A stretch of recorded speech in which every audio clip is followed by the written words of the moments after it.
କଥା କହୁଅଛି ଶୁଣ। ରତନାର ପୂର୍ବ କଥା କହୁଛି ବଖାଣ। ପିତା ମାତା ଗୃହେ ରତ୍ନା ଥିଲା ଯେତେବେଳେ ଏ ମହାମାୟୀ ବ୍ରତ କରି ଗୃହକୁ ଫେରି ରତ୍ନା ସେ ଯେତେବେଳେ ଶାଶୁ ନଣନ୍ଦ ରତନାଙ୍କୁ ନେଲେ ସମାଦରେ। ମୃତ୍ୟୁ ସ୍ଥାନରୁ ରତନ ଫେରିଗଲା ପୁଣି। ଶନିବାର ଠାରୁ ବ୍ରତ ଆରମ୍ଭିଲା ପୁଣି। ଐଶ୍ୱର୍ଯ୍ୟ ଭୋଗ କଲା ଗୃହର ଜଞ୍ଜାଳ। ପରମ ଆନନ୍ଦରେ ସେ ବିତାଇଲା କାଳ।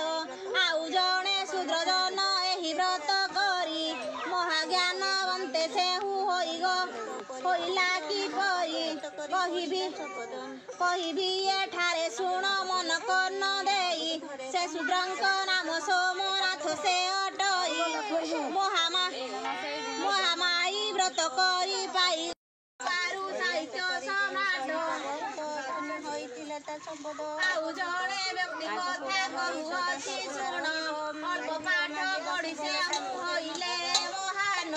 ଛୋଟ ନଉକର କରି ପଶୁଥିଲେ ପେଟ। ନିଅଣ୍ଟ ରାକ୍ଷସ ହାତେ ସଦା ଛୋଟ ହୋଇଲେ। ମହାନ ହୋଇ ମଧ୍ୟ ବ୍ରତ କରୁଥିଲେ। ନିଜେ ପରିଶ୍ରମ କରି ପାଠ ତ ପଢିଲେ। ମାତା ଆସିକି ତାଙ୍କର ମୁଣ୍ଡେ ପୁରାଇଲେ। ପରିଶ୍ରମ କରି ଯେ ମୁଁ ପାଠକୁ ପଢିବ। ଦେବ ଦେବୀ ଦୟା କଥା ବୃଥା ଏହି ସର୍ବ। ନିଜର ମନକୁ ନିଜେ ସାନ୍ତ୍ୱନାର ପାଇଁ ଏ ତୁଚ୍ଛାରେ ବ୍ରତ କରନ୍ତି ନ ଜାଣନ୍ତି କେହି।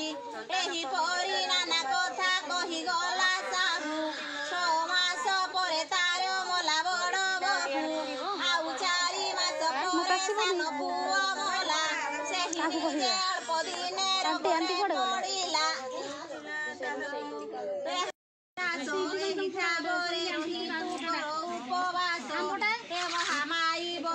ମହାମାୟୀ ବ୍ରତ 1 ବର୍ଷ କଲେ। ସବୁ ଅସୁବିଧା ତୋର ସୁହେଇବ ହେଲେ। ଏ ପୂର୍ବେ ମହାମାୟୀ ବ୍ରତ କରିଥିଲୁ ମୁହିଁ। ତେଣୁ କରି ସକଳ ସମ୍ପଦ ଲୋଭିଲ। Hello friends, good afternoon. मु आपनको स्वागत करछि लिसा ऋतुराज ब्लॉग चैनल को। आशा करछि आपण समस्ते भलरे थिबे। मु मध्ये भलरे अछि। तो देखंतु फ्रेंड्स, एटा होछि शनिवार वीडियो। तो दिन बेलर पूजा सरी गला परे एटा संध्या बेलर आरती बेलर समय। तो मु आपनको सहित शेयर करछि किछि दिन बेलर किछि आरती टाइम रो। तो मु आशा करछि आपनको वीडियोटी भल लागिवो। आपण जदि मो चैनल रे नुआ अछंती प्लीज सब्सक्राइब कर दियंतु। पाखरे देवा बेल आइकन को दबाई दियंतु जा फल कि मो वीडियो नोटिफिकेशन आपनको पाखरे पहुंची जिवो। आ हां, वीडियो को प्लीज फर्स्ट लास्ट पर्यंत देखंतु। मु आशा करछि आपनको वीडियोटी भल लागिवो। तो चलंतु देखियो मांगर आरती। तो देखंतु मांको पई सब रेडी करा हिची। तो इने आरती करा हबो। धूप दीप सब लगे सेलेनी। झुणा देके आरती करा हबो। तो माँ को विषय जेते कहले भी कम पड़ो। तो माँ मोर हूँ जगत जननी। तो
तो देखंतु मु वीडियोटी आज एटी एंड करछि। तो मु आशा करछि आपनको भल लागिले please like subscribe bell icon को दबाई दियंतु। कमेंट रे जणांतु वीडियोटी केमती लागिला। धन्यवाद।